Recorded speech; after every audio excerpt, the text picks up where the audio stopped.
नमस्कार दोस्तों, welcome to this YouTube channel that is G equal to E square Gaurang Effortless English Academy. I hope you are well and doing your best for your exam. So friends, today we are going to start new series. Okay, the name of new series is 120 Golden Rules of Grammar. So have you any idea about this concept, right? If yes, it's fantastic. If no, don't worry. We will deal very systematically and properly. सो दोस्तों आइए start करते हैं 120 golden rules का grammar, right. I hope कि चीजें पहले से आपको मालूम होंगी, राइट। किसके बारे में? 120 गोल्डन रूल्स के बारे में। दोस्तों कोई चीज स्टार्ट करने से पहले हमें उसके बारे में एक ओवरव्यू ले लेना चाहिए, ठीक है, करेक्ट। सो इससे हमको क्या बेनिफिट्स मिलेंगे, इससे हमें देखो क्लैरिटी रहेगी कि एग्जैक्टली हम आगे क्या क्या पढ़ेंगे, ठीक है, इसके क्या वैल्यू है एंड क्या इंपॉर्टेंस है ना, और इसका पर्पज क्यों है, हम 120 गोल्डन रूल्स को क्यों पढ़ें, इसका पर्पज क्या है ना। ये क्वेश्चंस आपके माइंड में भी आने चाहिए, राइट। तभी हम चीजों को सिस्टमैटिक तरीके से समझ सकते हैं। अदरवाइज क्या होगा कि चीजें हम लोग कैजुअल वे में पढ़ेंगे, ठीक है, तो उसकी कोई वैल्यू ही नहीं समझेंगे, तो वो माइंड में लॉन्ग टर्म तक नहीं टिकेगा, राइट। सो दोस्तों इंपॉर्टेंस देखते हैं। पहले इंपॉर्टेंस देखते हैं, आपके सामने बोर्ड में देखिए, look at the board. Exam point of view से बात करते हैं दोस्तों। चाहे एग्जाम कोई सा भी हो, चाहे एसएससी हो, बैंकिंग हो, रेलवे हो, राइट, यूपीएससी हो, डिफेंस हो, कोई भी एग्जाम, अगर एग्जाम में इंग्लिश सेक्शन पूछा जाता है, ठीक है, तो दोस्तों उसमें किस टाइप से एग्जामिनर क्वेश्चन पूछता है पहले ये जान लो। दोस्तों पहला आपका सब्जेक्ट वर्ब एग्रीमेंट से रिलेटेड क्वेश्चन आता है, राइट। दूसरा दोस्तों एरर डिटेक्शन के फॉर्म में आता है क्वेश्चन, ठीक है। दोस्तों तीसरा किस फॉर्म में आता है? सेंटेंस इंप्रूवमेंट के फॉर्म में आता है। ये आप मुझसे एग्री करते होगे, ठीक है। दोस्तों ये स्टूडेंट्स का एक मेजर हर्डल है, ठीक है, एक ऑब्स्टेकल है, ठीक है। इसमें वो नेचुरली गलती कर बैठते हैं, ठीक है। इस मिस्टेक को हम लोग कैसे अवॉइड करें? सो दोस्तों इसीलिए 120 गोल्डन रूल्स ऑफ ग्रामर का हम लोग सहारा लेते हैं, ठीक है, राइट। ये चीज समझ में आ गई। पहला कंसेप्ट देखो, एग्जामिनर किस टाइप से क्वेश्चन पूछता है, अब ये देख लेते हैं। ओके, देखो सब्जेक्ट वर्ब एग्रीमेंट, इसका मतलब क्या है? अगर सब्जेक्ट दोस्तों हमारा सिंगुलर रहेगा, यानी ये क्वेश्चन रहेगा दोस्तों, वर्ब भी हमेशा सिंगुलर वर्ब ही होगा, प्लूरल वर्ब नहीं होगा। अगर दोस्तों हमारा सब्जेक्ट प्लूरल है तो दोस्तों वर्ब भी हमारा क्या रहेगा?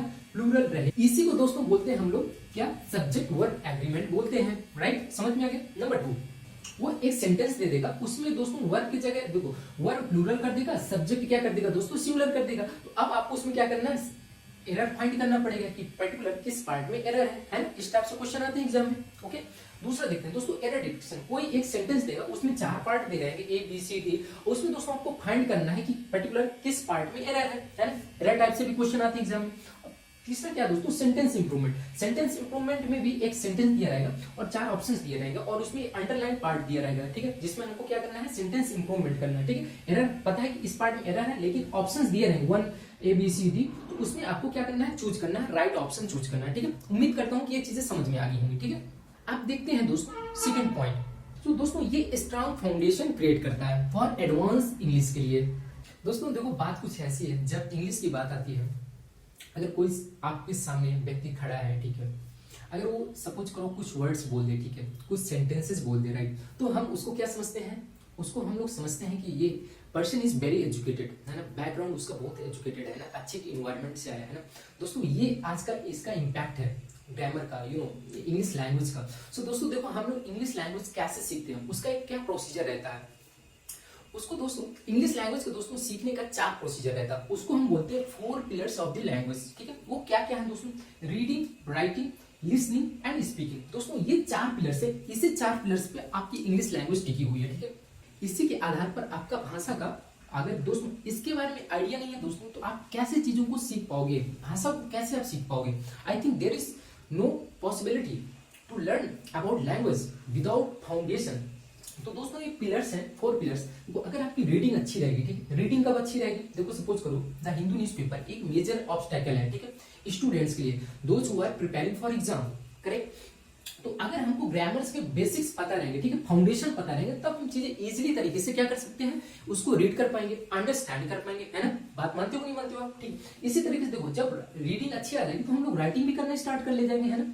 और दोस्तों लिसनिंग भी सेम वही फंडा है कि अगर कोई सामने वाला आप कि कोई सेंटेंस बोल रहा है, ठीक है, तो उसका कोई प्रॉपर स्ट्रक्चर होता है ना, प्रॉपर स्ट्रक्चर होगा, उसमें कुछ रूल्स और रेगुलेशंस छिपे रहते हैं, ठीक, तो वो भी हम लोग को आइडेंटिफाई करना है। तो कैसे आइडेंटिफाई करेंगे दोस्तों, हम लोग 120 गोल्डन रूल्स से फाइंड करेंगे, राइट। और एंड देन दोस्तों आता है हमारा स्पीकिंग पार्ट, ठीक है। स्पीकिंग पार्ट में दोस्तों हम लोग देखेंगे अगर ये चीजें सही है हमारी, ठीक है, रीडिंग, राइटिंग एंड लिसनिंग, तो दोस्तों हम नेचुरली स्पीकिंग कर ले जाएंगे। बट हमें क्या नीड है, एक अच्छी इन्वायरमेंट की नीड है। Those who are right speaking, है ना, सराउंडिंग्स कैसा होना चाहिए हमारा, अच्छा रहना चाहिए ना। अगर ये चीजें अच्छे से आ जाए तो दोस्तों हम लोग एग्जाम भी क्लियर हो जाएगा, हम एक अच्छे वेल एजुकेटेड पर्सन भी दूसरों के सामने कहलाएंगे, है ना, एक हमारी गुड पर्सनालिटी भी दूसरों के सामने उभर के आएगी। तो दोस्तों आइए देखते हैं rule number 1 of 120 golden rules of grammar. तो दोस्तों rule number 1 each and every के बारे में बात करता है, ठीक है। तो दोस्तों देखेंगे कि ईच एंड एवरी में, इन ईच एंड एवरी दोनों का हिंदी मतलब होता है प्रत्येक, प्रत्येक, करेक्ट। बट हिंदी से बात नहीं बनेगी, ठीक है। अब इसको हम लोग अंदर जाते हैं और इसकी अंदरूनी बातें जानने का ट्राई करते हैं, ठीक है। दोस्तों ईच जो होता है वो फोकस करता है इंडिविजुअल पर, ठीक है। कोई ग्रुप है, ठीक है, ग्रुप में जैसे स्टूडेंट का ग्रुप, ठीक है, तो स्टूडेंट्स में प्रत्येक की अगर बात किया जाए, ठीक है, इंडिविजुअल मतलब 1 by 1, ठीक है, तब दोस्तों हम लोग यूज करेंगे ईच वर्ड यूज करते हैं, ठीक है। दूसरी ओर दोस्तों एवरी किस पर फोकस करता है, ग्रुप पर फोकस करता है, ठीक है, यानी कि ऑल, यानी सबकी बात, होल, एज अ होल के रूप में बात करता है, ठीक है। कोई ग्रुप है उसमें सभी की जब बात करेगा तब हम लोग यूज करते हैं एवरी वर्ड यूज करते हैं, करेक्ट। एक बात क्लियर हो गई, concept number 1 clear. Concept number 2, rule number 1 का कंसेप्ट नंबर 2 दोस्तों, ईच हम लोग 2 व्यक्ति या वस्तुओं के लिए यूज करते हैं, एंड दोस्तों एवरी हम लोग 2 या 2 से अधिक व्यक्तियों या वस्तुओं के लिए यूज करते हैं, सिंपल है। एंड दोस्तों आप बात करते हैं ईच एंड एवरी का क्या पार्ट्स ऑफ स्पीच होता है। आप दोस्तों सावधान हो जाइए, ठीक है।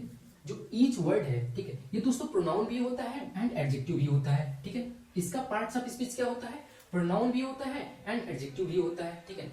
एवरी दोस्तों हमारा सिर्फ और सिर्फ क्या रहेगा, एडजेक्टिव रहेगा, क्या रहेगा, सिर्फ और सिर्फ एडजेक्टिव होता है, ठीक है। क्लियर बात, कंसेप्ट नंबर 3 क्लियर हो गया, ठीक है। कंसेप्ट नंबर 4 की बात करते हैं दोस्तों। जो ईच वर्ड है ये एब्स्ट्रैक्ट नाउन के साथ कभी यूज नहीं होता है, ठीक है। ईच दोस्तों हमारा एब्स्ट्रैक्ट नाउन के साथ कभी यूज नहीं होता है। दूसरी ओर एवरी है दोस्तों, वो हमेशा एब्स्ट्रैक्ट नाउन के साथ यूज होता है। अब आपका क्वेश्चन होगा कि एब्स्ट्रैक्ट नाउन क्या होता है।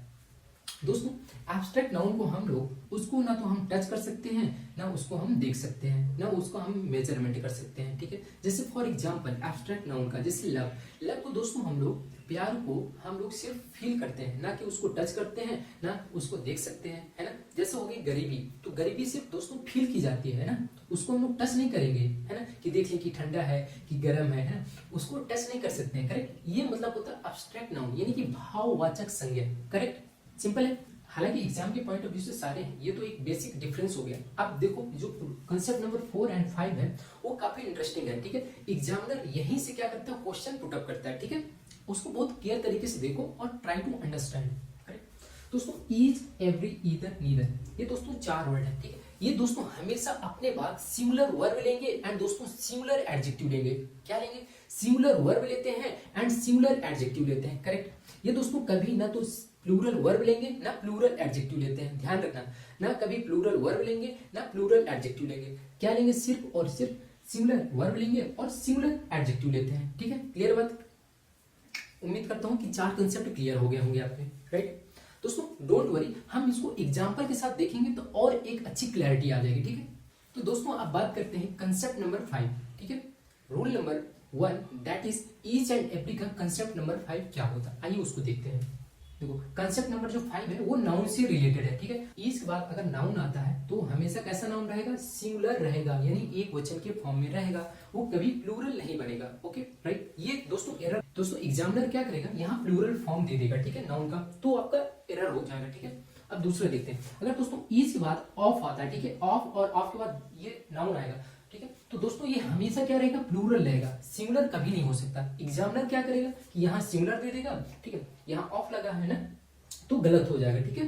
तो यहाँ हमेशा क्या रहेगा, कैसा रहेगा, हमेशा प्लूरल फॉर्म में रहेगा, ठीक है। जैसे फॉर एग्जांपल देख लेते हैं तुरंत, जैसे देखो ईच प्लेयर है ना, तो यहाँ प्लेयर्स नहीं होगा, ठीक है, यहाँ प्लेयर्स कर देगा तो गलत हो जाएगा, ठीक है। तो यहाँ प्लेयर रहेगा, सिमिलर होगा, इज प्लेइंग वेरी वेल, ठीक है, ये सेंटेंस हो गया। दोस्तों देखो ईच ऑफ द प्लेयर्स, खिलाड़ियों में से प्रत्येक इज प्लेइंग वेरी वेल। देखो यहाँ प्लेयर्स, ये प्लूरल हो गया दोस्तों, है ना, ये दोस्तों आपका कैसा हो गया, ये सिंगुलर हो गया, है ना, समझ में आ गया। अब देखो एग्जामिनर क्या करेगा, यहाँ प्लेयर, यहाँ क्या कर देगा, प्लेयर कर देगा, ठीक है ना। तो ये दोस्तों दोनों क्या हो जाएंगे, रॉन्ग हो जाएंगे, ठीक है, करेक्ट। एग्जांपल समझ में आ गया। चौथा कंसेप्ट क्या देखा था, चाहे दुनिया आसमान हो जाए, ठीक है, अगर ईच वर्ड आ जाए, ठीक है, तो दोस्तों हमेशा कैसा वर्ब मिलेगा, सिंगुलर वर्ब मिलेगा। ओके, समझ में आ गया। तो देखो हमने लिखा ना यहाँ इज दोस्तों क्या है, इज के लिए, ये हमारा सब्जेक्ट है, ठीक है। ओके, ये हमारा क्या है दोस्तों, सब्जेक्ट है, समझ में आ रहा है, ठीक है। तो दोस्तों सब्जेक्ट ये इज कैसा होता है, हमेशा सिंगुलर रहता है, तो वर्ब कैसे लेगा, हमारा सिंगुलर वर्ब लेगा, ठीक है, इज आ गया। लेकिन एग्जामिनर क्या करेगा, यहाँ आर दे देगा, ठीक है, तो दोस्तों ये क्या हो जाएगा, गलत हो जाएगा, ठीक है। इसी तरीके से दोस्तों ये आपका सब्जेक्ट नहीं है, सब्जेक्ट दोस्तों ये है, ये जो आपका प्रीपोजिशन है, ये प्रीपोजिशनल ऑब्जेक्ट है। सेंटेंस में दोस्तों सब्जेक्ट हमेशा क्या रहता है, नाउन या प्रोनाउन रहता है ना, ऑब्जेक्ट कभी नहीं बनता है। सेंटेंस की स्टार्टिंग हमेशा कैसे होती है, सब्जेक्ट से होती है। तो दोस्तों ये जो ईच है, ये हमारा सब्जेक्ट है, ठीक है, करेक्ट।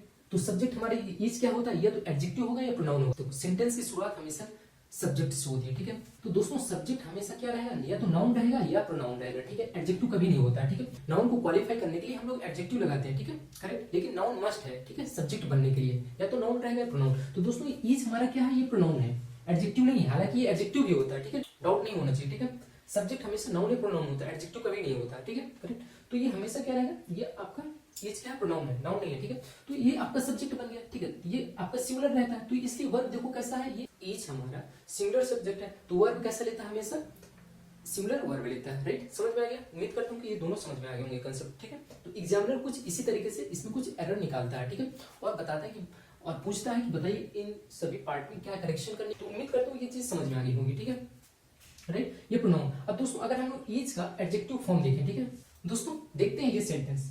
अब बताइए ये सेंटेंस हमारा सही है कि गलत है, ठीक है। तो अब देखो देखना क्या है हमें, कि जो एवरी है, ठीक है, तो हमने एवरी देखा था ना, एवरी क्या होता है, सिर्फ और सिर्फ दोस्तों एवरी हमारा एडजेक्टिव होता है ना, ये सिर्फ और सिर्फ एवरी दोस्तों सिर्फ और सिर्फ एडजेक्टिव होता है, ठीक है, ये प्रोनाउन नहीं होता है, ठीक है, राइट। तो दोस्तों देखो ये हमारा सेंटेंस है, ठीक है। तो दोस्तों ये सब्जेक्ट हो गया, ठीक है, ये दोस्तों आपका क्या हो गया, ये वर्ब हो गया, ये दोस्तों आपका क्या हो गया, सब्जेक्ट कॉम्प्लीमेंट हो गया है ना। सब्जेक्ट कॉम्प्लीमेंट क्या होता है, एडजेक्टिव होता है ना, ये सीरियस आपका क्या है दोस्तों, एडजेक्टिव हो गया, ठीक है। ये दोस्तों आपका प्रीपोजिशन, ये दोस्तों ये माय ऑब्जेक्ट, इस प्रीपोजिशन का क्या है, ये प्रीपोजिशनल ऑब्जेक्ट है, ठीक है। सेंटेंस का सब्जेक्ट कौन होगा, ये एवरी होगा। तो दोस्तों यहाँ एवरी ना होके क्या होगा, यहाँ ईच होगा, है ना। ईच दोस्तों क्या होता है, सब्जेक्ट बनने के लिए क्या रिक्वायरमेंट है, या तो होना चाहिए नाउन या तो होना चाहिए प्रोनाउन, है ना। तो दोस्तों ये क्या है, ये एडजेक्टिव है हमारा एवरी, तो ये दोस्तों गलत हो जाएगा। तो यहाँ क्या सही होना चाहिए, ईच होना चाहिए, ईच इज करेक्ट। ईच क्या होता है हमारा दोस्तों, प्रोनाउन होता है ना। एडजेक्टिव दोस्तों कभी सेंटेंस का सब्जेक्ट नहीं बनता है, राइट। ओके, समझ में आ गया। तो ये नाउन रहेगा या प्रोनाउन रहेगा, तो ठीक है, एवरी गलत, ईच सही होगा, right. Each of my students are very serious, आप करेक्ट है, ठीक है। अब देखना दूसरा क्या एरर है दोस्तों, यहाँ देखो इसके हिसाब से मत लगाना कि ये हमारा सब्जेक्ट है, ये प्रीपोजिशनल ऑब्जेक्ट है ना। तो दोस्तों आर ना होके दोस्तों क्या होगा, इज होगा। इज क्यों होगा, क्योंकि हमारा इज क्या होता है, हमेशा सिंगुलर रहता है, ठीक है। सिंगुलर सब्जेक्ट तो सिंगुलर वर्ब लेगा, ठीक है। ये चीज क्लियर हो गई आपको, एक कंसेप्ट क्लियर। अब देखते हैं दोस्तों ये you have an apple in every hand, ठीक है। दोस्तों बताओ एवरी क्या है, दो से अधिक, क्या आपके हाथ दो है, क्या दो हाथ तो क्या रहेंगे, दो ही रहेंगे। तो हमने देखा था ईच दो चीजों के लिए यूज करते हैं, एवरी दो से अधिक चीजों के लिए यूज करते हैं, है ना। तो एवरी दोस्तों क्या हो जाता है, यहाँ गलत हो जाएगा, ठीक है। यहाँ क्या रहेगा, ईच इज करेक्ट रहेगा, है। दोनों हाथों में क्या है, मेरे दोनों हाथों में एप्पल है ना, तो ईच करेक्ट रहेगा, ठीक है। उम्मीद करता हूँ कि ईच एंड एवरी के सारे कंसेप्ट क्लियर होंगे, क्लियर हो गए होंगे, क्लियर।